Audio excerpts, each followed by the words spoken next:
commenting about that. And he also seems like he's not having fun.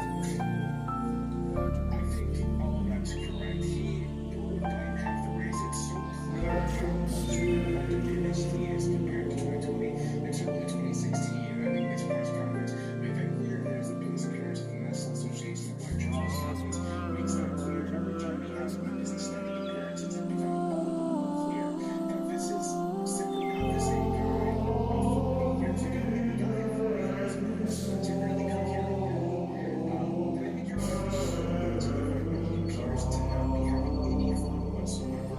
And I think it's an important part of his appeal in 2016 and 2020 was a sense of like Trump was having fun. This was sort of like an enjoyable, fun, celebratory thing. And the extent to which this is really a downward campaign from Trump so far between him. Even Vance's appearances are these very kind of terse events. I think that's meaning. Meredith, you have a book out about Trump in exile, which is probably about his time down in Mar-a-Lago, and it was sort of, there was something kind of darkly comedic to me about the fact that, people are noting the fact that J.D. Vance is flying all over the country, Harris and Walz are doing all these events, Trump has one event, so he's like, fine, I'll do an event, come down to Mar-a-Lago.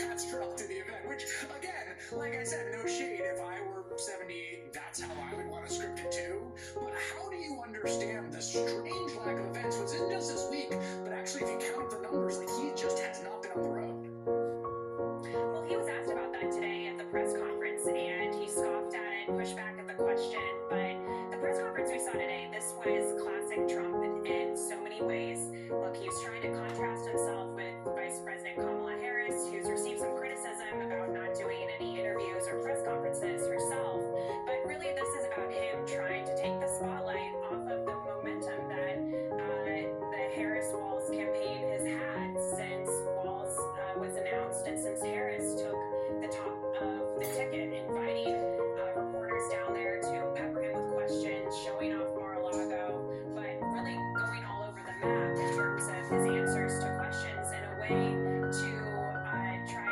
to defend himself and to try to turn the media's attention away from the real momentum that we have seen just in this past week. Let me stay with you on this, because I do think Maggie Haberman made this observation too. She was down there today, and just like, he doesn't like when the attention's not on him. And there was all these people who were saying when during those brutal 3 weeks of the Democratic Party after the Biden debate, leading to his withdrawal from the race, people were saying, well, Trump is being so savvy, he's laying low. But he wasn't actually laying low. Like, if you went to Truth Social, he absolutely was not laying low. It's just that the attention wasn't on him.